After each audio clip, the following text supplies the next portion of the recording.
안녕하세요. 축구 전문 기자 한준입니다. 2022 카타르 월드컵에 진출할 유럽 팀들이 모두 결정됐습니다. 러시아의 우크라이나 침공으로 연기됐던 유럽 예선 플레이오프 잔여 일정이 모두 끝났는데요. 우크라이나가 스코틀랜드와 유럽 예선 플레이오프 준결승에서 승리했지만 카디프 시티에서 열린 웨일스와 결승전에서 0대1로 패배하면서 웨일스가 월드컵 본선에 진출했습니다. 토트넘 스퍼에서 손흥민 선수와 막역하게 지내왔던 웨일스 마피아 친구 가레스 베일이 월드컵에 나설 수 있게 됐는데요. 이와 더불어 가레스 베일의 토트넘 복귀설도 다시 제기되고 있습니다.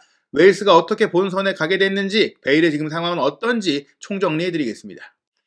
2022 카타르 월드컵 유럽 예선 플레이오프 마지막 일정이 끝났습니다. 웨일스가 우크라이나에 전반 34분 야르몰렌코의 자책골에 힘입어 1대0으로 승리했는데요. 이 골을 가레스 베일 선수가 날카로운 프리킥으로 끌어냈죠. 웨일스는 무려 64년 만에 월드컵 본선에 진출했습니다. 통산 두 번째 진출일 정도로 웨일스에겐 정말 엄청난 역사라고 할 수 있겠고요. 그렇기 때문에 사실은 가레스 베일 선수가 조금은 축구에 대한 흥미를 잃은 게 아니냐라는 얘기 속에서도 은퇴하지 않고 계속해서 웨일스 대표팀에서만큼은 진정성을 보여왔습니다. 유로 2016에서 웨일스를 본선으로 이끈 이후 유로 2020에서도 웨일스의 본선 진출 및 도전을 이끌면서 가레스 베일 선수가 이제 웨일스 대표팀에 대한 애정을 강하게 보여왔는데 월드컵까지 총 3번의 메이저 대회를 경험하게 됐습니다. 웨일스는 이미 조추첨이 되어 있던 월드컵 본선 B조에 속했습니다. 잉글랜드, 이란, 미국, 웨일스가 한 조에 속하면서 죽음의 조가 됐다는 평가를 받고 있어요. 우승 후보인 잉글랜드뿐만 아니라 아시아 예선 A조를 1위로 돌파한 이란, 그리고 북중미의 강호 미국에 이어 웨일스까지 모든 팀들이 다 만만치 않은 상황이죠. 어떤 팀이든지 16강에 오를 수 있는데 잉글랜드가 유리한 가운데 이란, 미국, 웨일스가 2위 자리를 다툴 것이다라고 전망되고 있습니다. 웨일스와 우크라이나의 선발 명단 살펴보겠습니다. 웨일스는 프리미어리그에서 활약한 선수들이 많기 때문에 익숙한 이름들이 보이는데요. 일단 가레스 베일 선수가 키퍼 무어, 장신 공격수와 비대칭 투톱을 이뤘고요. 리즈 유나이티드에서 활약하고 있는 발빠른 윙어 데니엘 제임스가 왼쪽 윙어로 배치됐고 조 알렌과 에런 램지가 두 명의 중앙 미드필더, 암파도까지도 미드필더로 볼 수 있는 상황이고요. 포메이션이 4-4-2로 되어 있지만 베일 선수가 살짝 내려가고 또 제임스가 측면으로 벌려서 움직이고 암파도가 수비 라인으로 내려가거나 로버츠가 또 수비에서 안쪽으로 들어와서 3백을 형성하기도 했었습니다. 헤네시가 골문을 지키고 토트넘 소속인 조 로든과 벤 데이비스가 두 명의 중앙 센터백으로 배치가 됐습니다. 익숙한 선수들이 많은 상황이고요. 우크라이나 역시 마찬가지입니다. 프리미어리그에서 활약하고 있는 야르몰렌코, 미콜렌코, 진첸코 선수가 핵심이 됐고 세리에 A에서 뛰고 있는 말리노프스키까지 결코 만만치 않은 전력을 구축하고 있는데요. 야렘추크를 최전방에 두고 야르몰렌코가 측면과 전방을 오가는 전천후 공격수로서 비대칭 투톱을 이뤘고요. 진첸코 선수가 맨체스터 시티에서는 레프트백으로 뛰지만 우크라이나 대표팀에서는 중앙 미드필더이자 플레이메이커로서 공격 전체를 이끄는 역할을 하고 있고 미콜렌코가 왼쪽 윙백으로 공격적으로 많이 움직이는 플레이를 펼쳤습니다. 4-1-4-1 포메이션인데 측면 자원들이 굉장히 많이 올라가고 중앙 자원들이 수비를 커버하는 그런 형태로 경기를 펼쳤습니다. 경기 초반 우크라이나가 먼저 골망을 흔들었습니다. 전반 3분이었는데요. 프리킥을 얻은 상태에서 웨일스가 수비벽을 미쳐 세우기 전에 경기를 진행해도 된다고 생각한 상황, 진첸코가 바로 슈팅을 때려서 빈 골문에 득점을 했는데 이때 이제 라호스 주심이 웨일스 선수들과 수비벽에 대해서 이야기를 하고 있던 와중이었기 때문에 이 장면은 이제 바로 처리할 수 없었다. 그래서 주심이 이 득점은 무효 처리를 했습니다. 하지만 계속해서 진첸코 선수가 과감한 슈팅을 통해서 웨일스의 골문을 위협했는데요. 전반 30분에도 진첸코가 단독 돌파로 치고 들어오면서 시도한 왼발 강슛이 골문으로 날아갔는데 헤네시 골키퍼가 선방을 했습니다. 이날 경기는 웨일스의 헤네시 골키퍼가 계속해서 좋은 선방을 많이 보였는데요.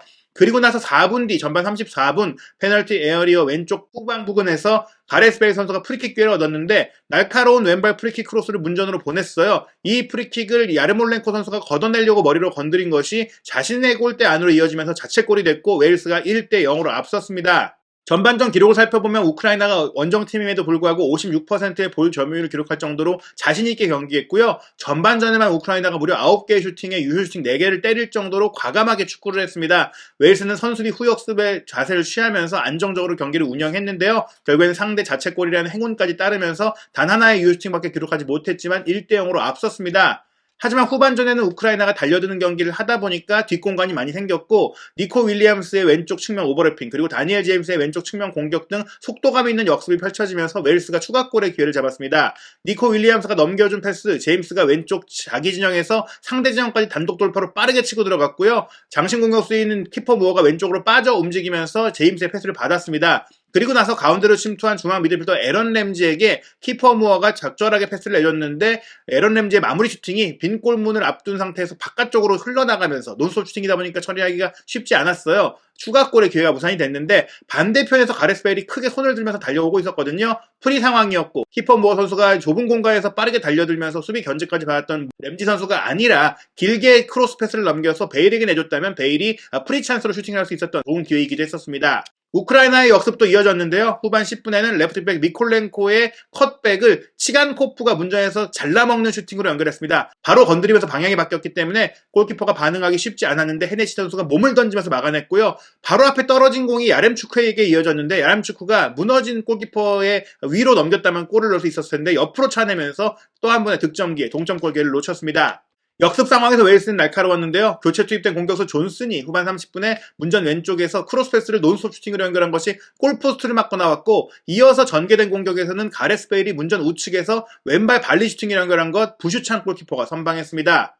후반 38분에는 미콜렌코의 크로스를 교체 투입된 또 다른 장신 공격수 도브비크가 헤더로 연결했는데 또 한 번 헤네시가 온몸을 비틀면서 역동작이 걸린 상태에서도 선방을 해내면서 결국엔 이 선방쇼 끝에 웨일스가 1대0으로 승리했는데요. 우크라이나는 말씀드린 대로 유로 2020 본선에 오른 스코틀랜드와의 유럽 예선 플레이오프에서 승리를 거두면서 웨일스와 결승전까지 치르게 됐는데 웨일스를 상대로는 1대0 석패를 당하면서 결국에는 본선 진출의 꿈을 이루지 못했고요. 하지만 웨일스 홈관중들은 우크라이나 선수들에게도 박수를 보내고 응원을 함께 보내면서 러시아의 침공을 겪고 있는 그런 우크라이나 국민들과 선수들에게 위로를 보내는 메시지를 통해서 훈훈한 경기가 펼쳐졌습니다.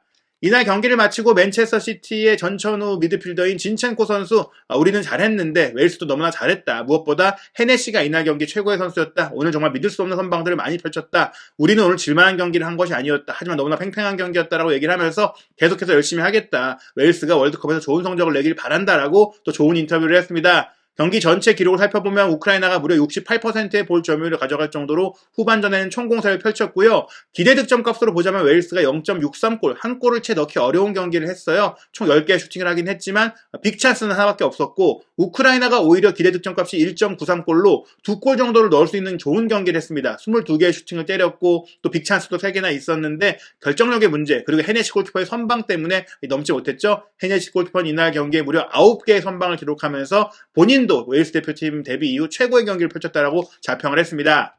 웨일스의 주장 가레스 베일 선수는 정말 큰 역사를 만든 것이다라고 자부심을 표했고요. 꿈이 이루어진 것이다. 그리고 우리의 모든 팬들 대단했다 하면서 이제 어떤 이 감정을 말하기가 어렵다라고 정말 감격적인 소감을 말했는데요. 웨일스는 1958년 스웨덴 월드컵에서 최초로 월드컵 본선을 경험했었어요. 당시 1승 3무 1패를 기록하면서 8강에 올랐었는데 그땐 너무나 오래전의 일이고 현대 축구의 형태에 맞지 않는 월드컵이었죠.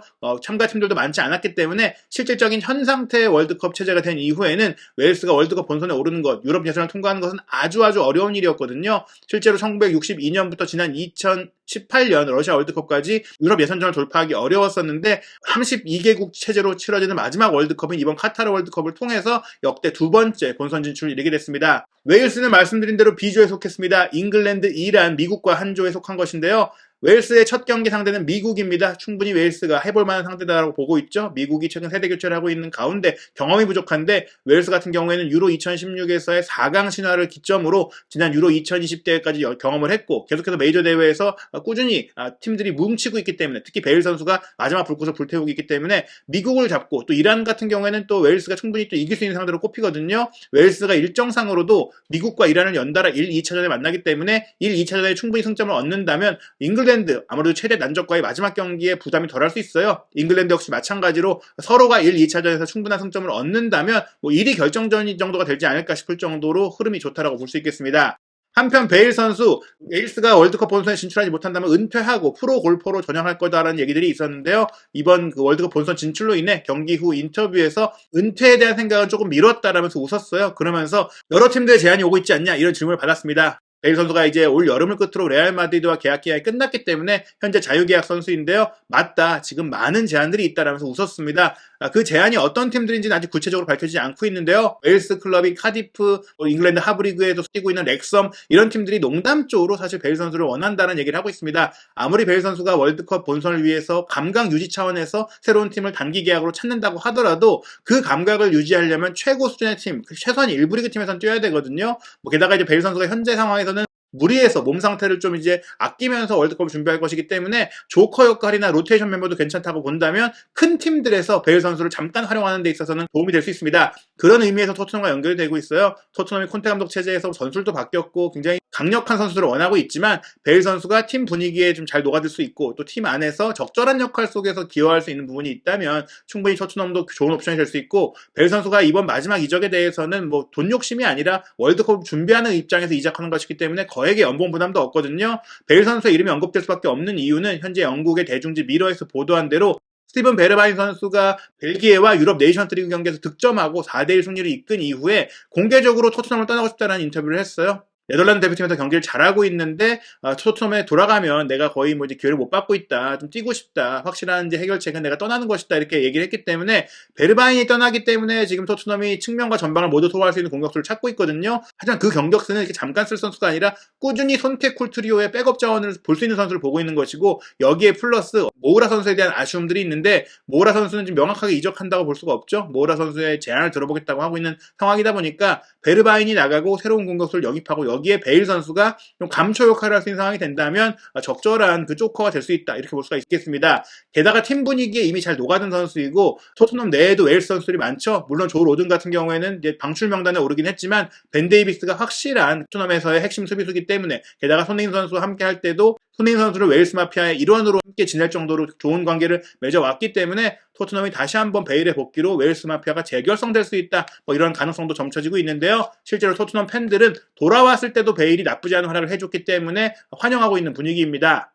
2022-2023 시즌 최근 이적설을 바탕으로 한 예상 토트넘의 포진도를 살펴보면 생맥시맨과 코르네가 언급되고 있는데, 생맥시맨 같은 경우에는 이제 이적료 문제, 뉴캐슬과 협상 문제 때문에 성사 가능성은 미지수고요. 코르네 같은 경우에는 번리가 강등이 됐기 때문에 적절한 1,500만 파운드 정도의 이적료로 데려올 수 있는 상황인데 다른 팀들과 경쟁을 해야 되는 상황입니다. 페리시치를 이미 영입한 가운데 왼발잡이로서 오른쪽 측면에서 또 이선 지역까지 커버할 수 있는 가레스 베일이 온다면 팀의 경험치라든지 뭐 우승에 대한 그런 챔피언스리그에서의 의미라든지 이런 것들에 도움이 될 수가 있는데요.